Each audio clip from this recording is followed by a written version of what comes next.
Alhamdulillahi alamin.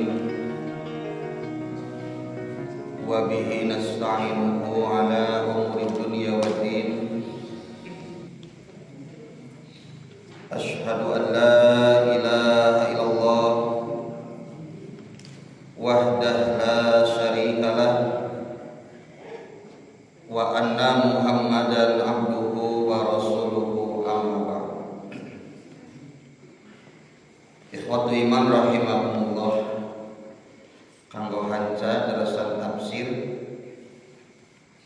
ayeuna nincak dina surah Ali Imran ayat 137. Insyaallah urang aos dugi ayat 141.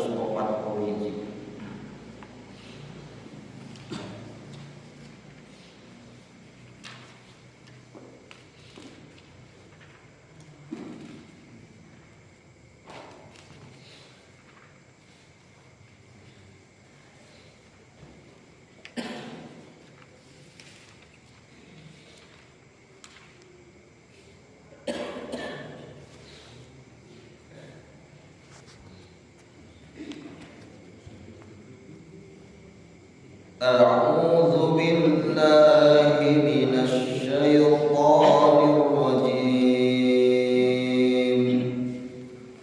A'udzu billahi minasy syaithanir rajim. Qad khalat min qablikum sunanun fasiru fil ardi fanzuru kaifa kana aqibatul mukadzimin. Qad khalat min qablikum sunanun fasiru fil ardi fanzuru kaifa kana aqibatul Hadza bayanun linnasi wa hudan wa mau'izatun lil muttaqin. Hadza bayanun linnasi wa hudan wa mau'izatun lil muttaqin.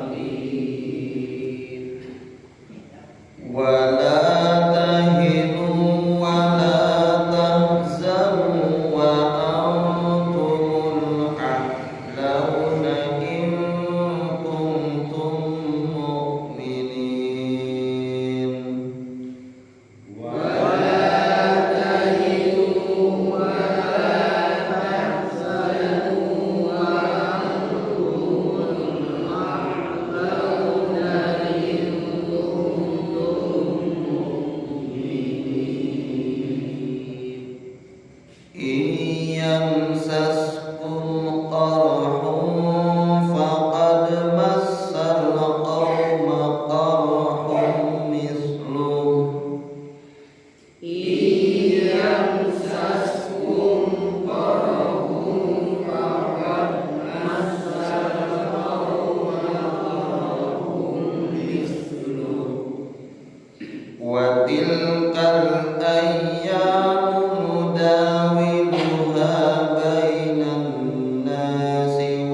sunanun sunah-sunah Allah. Fasiru bil ardi, maka berjalanlah kalian di muka bumi. Fanzuru, lalu lihatlah oleh kalian, kaifa kana akibatul mukadzibin, bagaimana keadaan akibat kaum yang mendustakan. Haza, inilah Al-Qur'an, bayanun linnasi, sebagai penjelas bagi manusia, wa hudan, dan petunjuk, wa mau'izatun, dan nasihat, lil muttaqin, bagi orang-orang yang bertakwa. Wala tahinu, dan janganlah kalian merasa lemah. Wala tahzanu, dan janganlah kalian bersedih. Wa antumul a'launa, sedangkan keadaan kalian adalah yang paling tinggi derajatnya. In kuntum mu'minin, jika keadaan kalian beriman. In yamsaskum qarhun, jika kamu mendapatkan luka pada perang Uhud, faqad massal qauma qarhun misluh, maka sungguh luka telah mendapati kaum itu pada perang Badar sepertinya. Wa tilkal ayyam, dan itulah hari-hari kejayaan dan kehancuran. Nudawiluha, kami pergilirkan, bainan nasi, di antara manusia.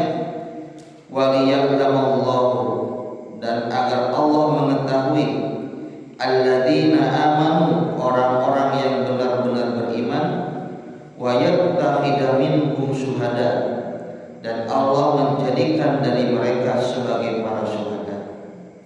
Wallahu la yuhibbul zalimin, sedangkan Allah tidak mencintai orang-orang yang berbuat zalim. Wal yumahhisallahu, dan agar Allah membersihkan, alladzina amanu, orang-orang yang beriman, wa yamhaqal kafirin, dan membinasakan orang-orang yang kafir.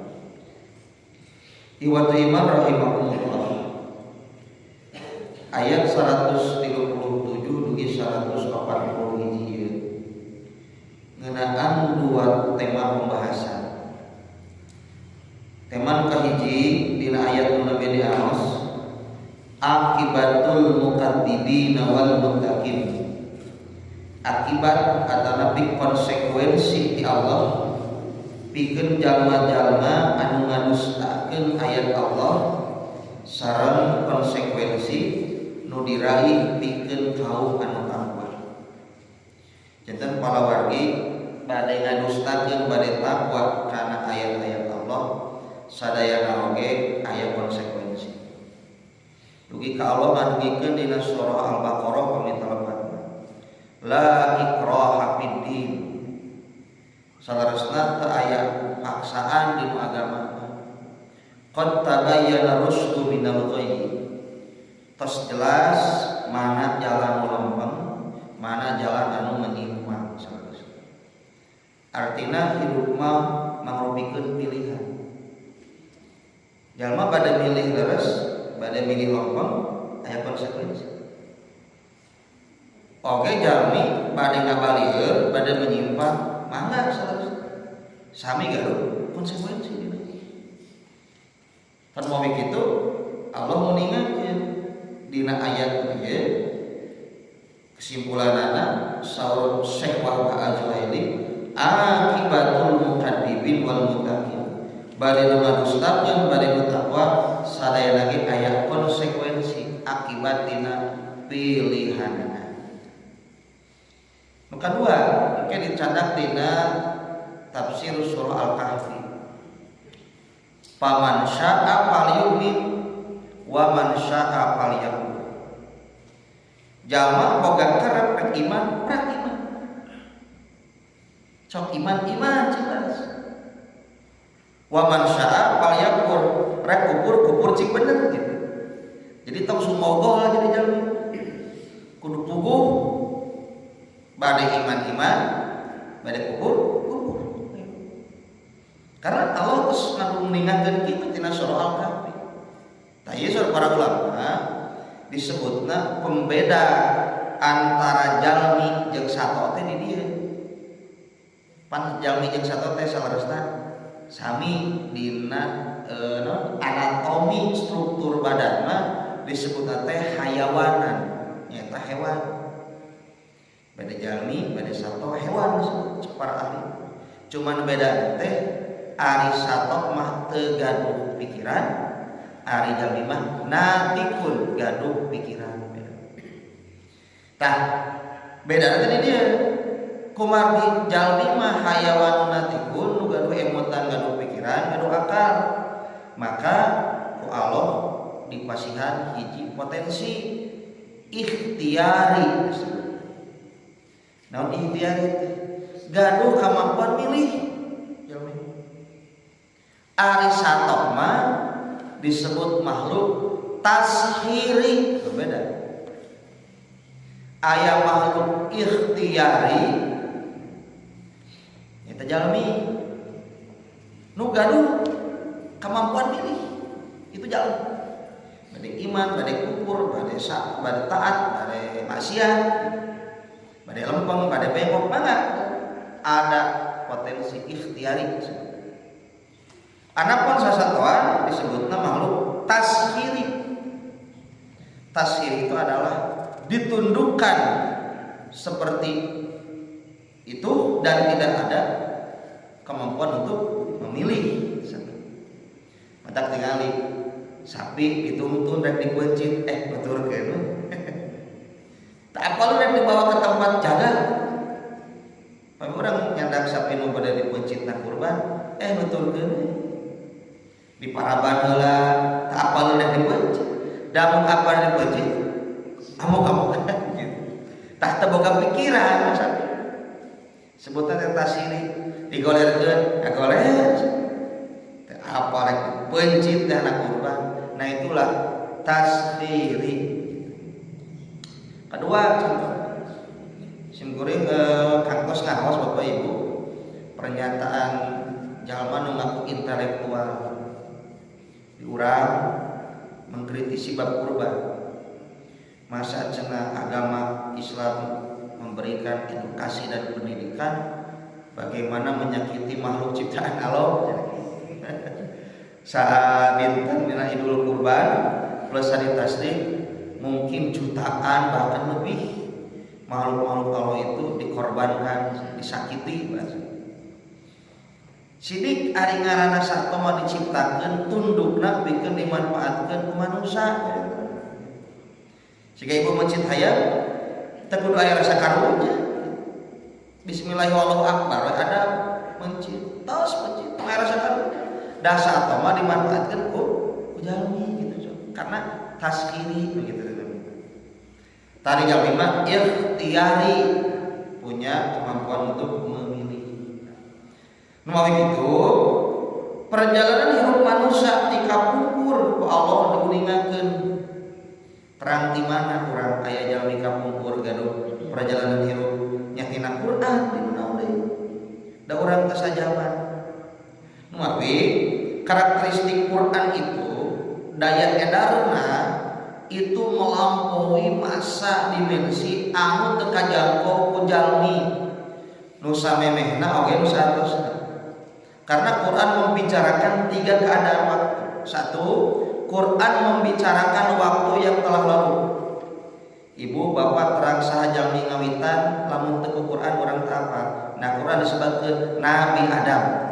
Gitu. Kok tanpa Quran urang teu. 2, urang terang tanpa Quran bagaimana proses diciptakeun jalmi. Urang makan apa-apa jauh breng sejati jeling siga. Jangankan prosesi ketika di dalam kandungan ibuna, keur dilahirkeun lagi jalma teh nu sadar, Pak. Teh nu sadar. Sugan urang eta bapak urang cek saha? Da urang teu apal eta bapak urang. Teu apal eta ibu urang cek batur. Nu muatkeun ngaibran, ngaparin kabar, yen eta teh sepuh urang, gitu coba. Dan tanpa orang menyadari dari kecil diurus jeung saja Pak. Mata kayak jami begitu orang urung dicanda ke batu. Cikumaha dan ngurusna najan sanes ibu ramana diyakini ramana jeung ibuna ku eta murah. Karena tak si horeng eta teh ayah angkat. Si horeng eta teh ibu angkat. Nah, mata kewajiban kedina Islam karena anak itu tidak tahu bahwa yang ngurus selama ini adalah ternyata anak adopsi, maka suatu saat ketika anak itu dewasa harus diberitahukan siapa ayah dan ibu yang sebenarnya. Dikengi adopsi tadi udingan saha ibu. Kan nanti konsekuensinya aja urusan bapiki jeung hukum. Taruh ibu ramana anu aslina gaduh putra ternyata ini gugut ku batur heug nikah ya boleh saudara seperti itu, apalagi nanti urusan saudara sesusu dan lain sebagainya.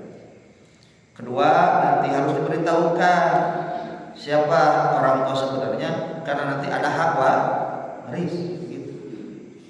Satu sama lain saling mewarisi itu contohnya. Jadi orang yang dilahirkan siapapun kalau berkurang terang proses dilahirkan tak apa. Nah, orang diapal sepupu orang, mama orang, bapak orang cepat tur. Kita cepat tur, mata orang yakin. Begitu orang sadar, mengurus teh ieu, jadi diyakini ya sepupu orang. Nah, jadi orang itu tahu sebelumnya karena memang diberitahu. Seperti keayaan jalmi kapupur dan terang lamun tanpa Quran. Nah, Quran itu membicarakan waktu yang sudah dilewati. Dua, pembicaraan Quran itu waktu yang sedang dialami.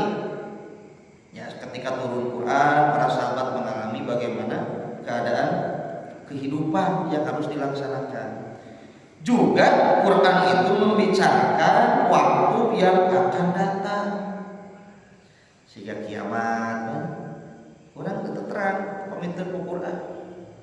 Malihanan kayak di kiatan sabda Rasul bagaimana ciri-ciri sebelum terjadinya kiamat itu contoh. Nu mawi kieu ke naon? Nahan Nabi nyebatkeun kaula ninggalkeun dua perkara. Lamun arannya nyempung kuat kana dua perkara eta anjeun moal sasar. Salaku mana maksudna pidawuh Rasul dugi ka kitu.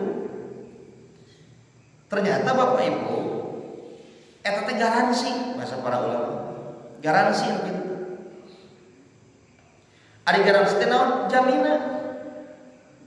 Orang yang berpegang kepada agama maksudnya Quran Sunnah dina kahirupan moal tiasa kapangaruhan ka Allah kacadak cileuncang kahirupan anu keur dialami maneh. Jadi cek bahasa pada hormat tidak akan terbawa arus zaman begitu. Seperti contoh, orang ngaos Quran, ngaos hadis, bagaimana di antara ciri-ciri kiamat. Teu kudu analisis sains, teu kudu analisis ahli politik, teu kudu analisis ahli ekonomi. Kahirupan akhir zaman bakal gitu. Teu kudu nunggu heula kejadian, da ku Allah melalui Rasulullah terus diisyaratkeun bakal gitu kejadian akhir. Nah itu contoh. Mata bisa dikumaha ayeuna gonjang-ganjing urusan berpotensi bakal terjadi perang dunia begitu. Dah hadis geus jelaskeun. Maka kecoh urang. Bagaimana nanti ada ciri-ciri kiamat seperti gejala alam? Moal reubas. Kan dina hadis disebutkeun bakal terjadi yang namanya matahari terbit dari mana? Di barat. Moal jor reubas jalmi nu iman. Apal eta teh ciri kiamat. Itu gejala alam. Pertanyaan, apakah dengan matahari terbit dari barat langsung kiamat? Walau belum tentu langsung. Karena nanti ada fase-fasenya. Nabi Isa turun, Nabi Isa Abu Dajjal kan itu ya fase-fase. Cuman tidak terkecoh umat Islam. Tapi pentingnya orang sampai ke ajal supi Quran mah kedah dicepeng jeung sunah kalayan. Margina eta teh peta pikeun jalur kahirupan urang. Bade lompong, bade bengkok, sadayana aya akibat, aya akibat konsekuensi nu dicanda. Nabi sallallahu geus terjadi umat-umat sameme aranjeun sunah-sunah Allah di zaman Nabi Adam mugi ka zaman Rasulullah, para sahabat oge salafus salih. Pasiru fil ardi surah Allah teh tong cicing wae atuh pra kaluar. Tandali itu dijadikeun dalil piknik padahal sanes. Sanes teh. Pasiru fil ardi teh perjalanan di muka bumi teh maksudna kamu iktibar. Nyandak pelajaran. Tina naon? Pangguru kaifa kana akibatul mukadzibin. Sok titenan perhatikeun ku anjeun kumaha kaayaan akibat jalma-jalma nu ngadustakeun gitu. Jadi Bapak Ibu teh ningali ayeuna ikro baca kondisi ayeuna kumaha. Kondisi di dunia kumaha ayeuna isuna nya. Kondisi di negara urang kumaha isuna. Kondisi di masyarakat urang kumaha kaayaan. Sok baca kepala lagi. Engke cara nyimpulkeun cepeng ngagunakeun format agama. Gerasok moal sasar. Kumaha wae kaayaan teh. Tangke aya urang pelajaran konsekuensi jalma-jalma anu ngabalieun. Bade di tingkat skala internasional, bade di tingkat nasional, bade di tingkat regional, di tingkat lokal, di masyarakat RT RW kalebet di tatanan keluarga, lamun ngadustakeun gitu jauh. Sawangsuna hada bayanun linasi wa hudan wa mau'izatul lil muttaqin. Jalmi takwa nyepeng kana Quran dijadikeun pituduh jeung nasihat oge penjelas dina kahirupan bade di keluarga, bade di masyarakat, bade tatanan negara bawah dunia kitu akibat. Jadi pami disebatkeun mah cerminan nu urang dianggo ngeunteun teh kajadian umat baheula. Jadi enak orang teh kan bade maju ya. Bade maju. Siga naik motor. Ibu nahabat ningali sepil. Dadak ningali jalan tukang sanes. Ningali spion teh meh salamet ka hareup gitu. Kan gitu ningali spion. Nyana ibu teh hoyong menjrong spion dengaran teh. Justru ningali spion teh sakali-kali meh salamet ka bae. Mengapa kejadian terdahulu yang di belakang kalau dikisahkan meh urang salamet ka hareup gitu maksudna. Meh urang salamet dina kahirupan. Data aya manfaatna lamun urang seukur maca siga orang-orang orientalis, siga orang-orang kafir maraca we keterangan tare da maca batu Quran maca. Cuman tidak dijadikan pegangan ilmu gitu Quran jeung ilmu. Tidak dijadikan patokan untuk hidup ke depan. Mata gitu we hanya wawasan saja. Nah, urang mah kudu dijadikeun patokan. Mata Quran mah ti dulu Pak hiji penjelas, dua nasihat, tilu petunjuk, terus gitu pula. Jadi tidak ada nanti ibu dan bapak mencari nasihat melebihi daripada nasihat Quran. Tidak ada bapak ibu mencari petunjuk yang sebenar kecuali petunjuk Quran. Tidak ada penjelasan yang rinci dan benar terjamin kebenarannya selain daripada Al-Quran malaya. Lumawi pami ibu hoyong ilmu salah bapak Quran. Bapak ibu hoyong petunjuk ngajamin salamat Quran. Hoyong dinasehatan kala nasihat laras Quran nasihat. Lumawi kade Quran teh cek batur teh sipa teh naon? Obat. Obat jadi waos. Sampai kumaha cenah lamun nyeri patuangan bacakeun wah jadi mastaka dijian bacaan eta mah handap teuing ngarandahkeun Quran gitu mah palawan matak disebatkeun we Quran teh disebat ruqyah batur cenah di bumi ieu teu damangan wae bisnisna nyungsruk wae geringan wae eta teh tak can diruqyah bumina bacakeun Quran ngeuleum ustaz batur ieu urang mah da teu kitu nya baca yasin dan sebagainya Bu itu bahasa teh nya ahli tauhidnya ya itu kesyirikan asal syirik cenah kan maca Quran syiriknya itu adalah menjadikan Quran itu jampi eta. Naon bedana ngajampe ku jang jawokan eueuh ngajampe ku ayat Quran. Lamun tujuanna ngajampe sama.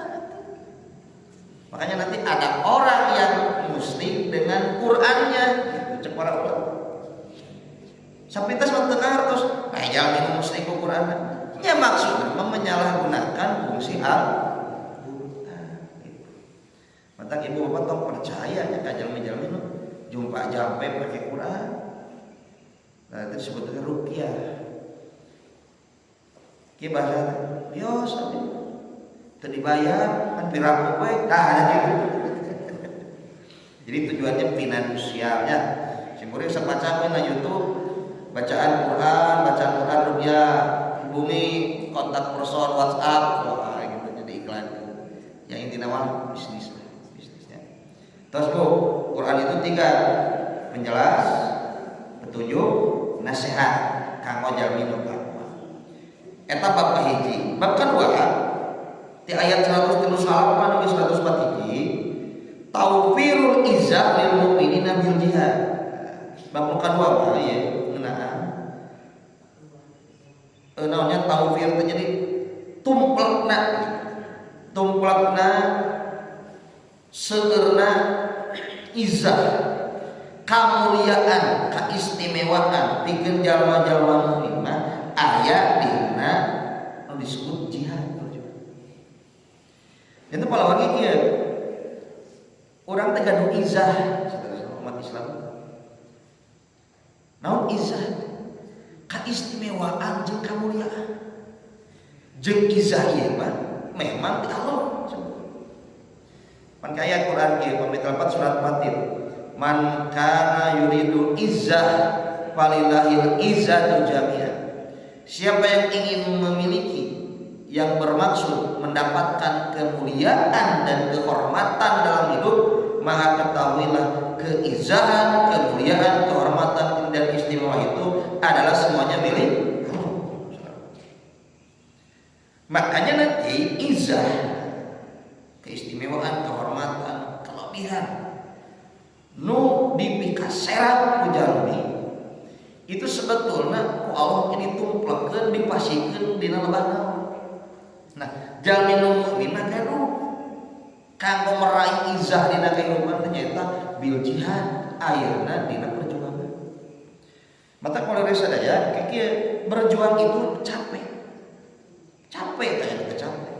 2 berjuang itu sulit. Atau sana sih berjuang kali mah. 3 berjuang itu butuh konsekuensi dan resiko. Resiko nage 2 minimal 1 harta 2 nyawa. Nanti dalam Quran jahidu bi wajahidu fisabilillah bi anfusihim wa amwalihim wa anfusihim. Jihad kedua menggunakan harta dan jiwa. Sok harta dikaluarkeun. Kanggo naon berjuang? Kapungurna palawargi berat. Maksud berat teh karena uang yang dikeluarkan itu hasil keringat sendiri diberikan armada untuk perang sehingga Abdurrahman bin Auf itu hasil dagang miliarder itu selalu disisihkan untuk armada onta, armada kuda, logistik perang. Nah, anjeunna mah kalah di pasar. Nah itu bahwa jihad bi amwalihim eta mah harta sebagai fasilitator. 2, aya oge jalmi-jalmi anu teu harta tapi bi anfusihim menggunakan jiwa. Siap capek, siap lelah, siap keluar darah, bahkan nyawa sekalipun dikorbankan. Maka disebut jalmi-jalmi anu wafat di jalan Allah sebagai pembukti benarnya agama Allah. Mereka adalah saksi kebenaran Allah, disebutnya syuhada. Jadi syuhada itu ada kalimat syahidah, menyaksikan. Nah, kaum syuhada itu adalah orang yang menjadi saksi benarnya agama Allah. Naon dijadikan saksi ku anjeunna, getihna, acukna, maotna, jadi saksi. Nu kitu wa iman rahimakumullah. Engkenya penjelasan bab eta di ayat 138. Muka hiji Allah nerangkeun kamu jangan lemah, kamu jangan sedih. Kamu itu kaum yang tinggi derajatnya jika kalian beriman. Nah, kalau bet ngadawu seperti kieu. Kapungkur Rasul pernah beliau itu mengatakan kalimat sebagai rasa kesedihan dina diri mantenang, margi mantenang perang Uhud itu kabur. Terserang teh Rasulullah jeung para sahabat. In hajama ashabu Rasulillah yauma Uhud. Para sahabat Rasul itu dikalahkan pada perang Uhud. Bainama kadzalika aqbala Khalid bin Walid bi khairil musyrikina yuridu an yaqum alaihim al-jabal. Para sahabat menuju ribu kalabat Rasul berdarah-darah palawargi.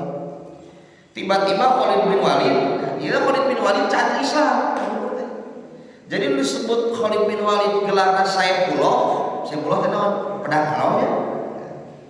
Kan jadi orang yang ahli strategi militer di kalangan sahabat dulu.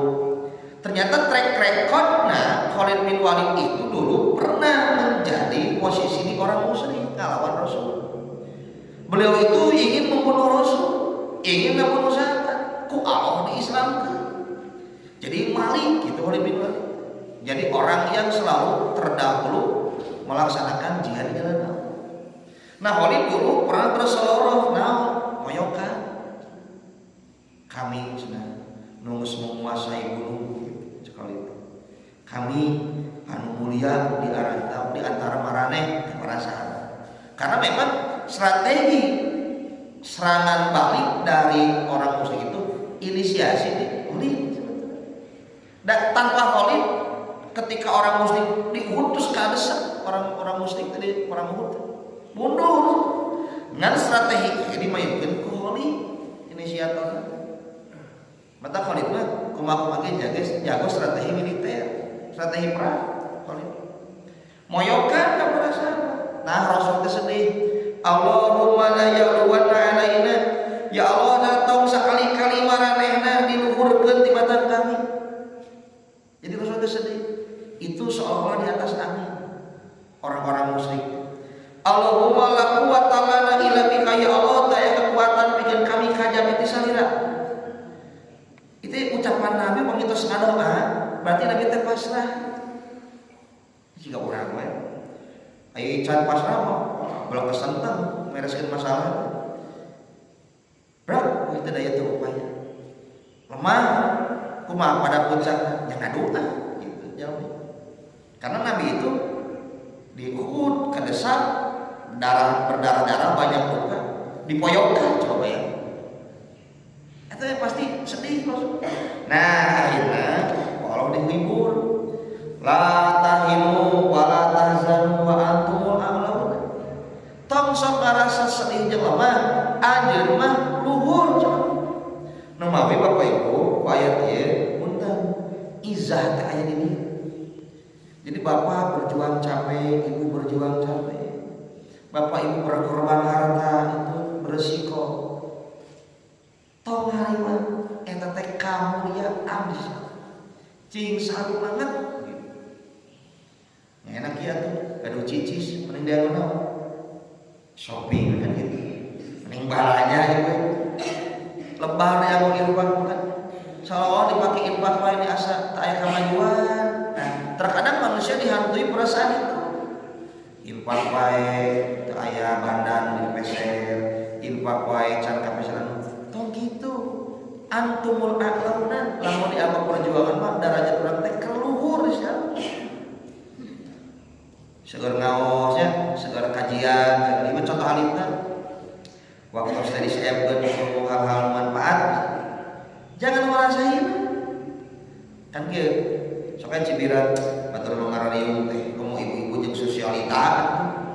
Ibu sosialita nu pamer tas jeung badak gitu. Pamer pendapatan salaki. Bring kan itu? Bring gitu. Lagu tiasa aya potensi bisnis. Naon ruang di Masjid Al-Maghfirah daya untungna bisa gitu. Jadi seolah-olah ruang riung dina pangaosan kaum-kaum sieun padamelan bagi biasa cek marane. Ih jangan, itu kemuliaan. Jangan merasain. Ruang riung dina jamiahnya orang aktivis jamiah. Ruang riung dina riungan balager jangan dihina. Aklauna eta teh kamuliaan izah bina kaistimewaan. Lajeng in yamsaskum qarun faqad masalahu maqrun nisb. Lamun luka di Uhud ya atuh wajar we teu ngaraos sedih. Da di Badar ge eleh urang kitu maksud. Jadi kalau teu dibandingkeun ka Rasulullah jeung para sahabat. Anjeun luka padahal ge lebih parah di waktu perang ada. Nah, sallallahu tilkal ayyamu nudawiluha bainan nas.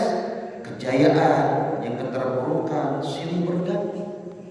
Kalau dipergilirkan di antara manusia supaya orang-orang beriman tahu dan menjadi syahid. Tanu oge Bapak Ibu mungkin tina penjelasan ieu nya. Kieu we pas kehidupan jalmi mah bisi ayeuna urang merasa terpuruk. Umat Islam teh sinaha ekonomi lemah. Itu kan politik dijajah. Stabilitas keamanan terancam gitu.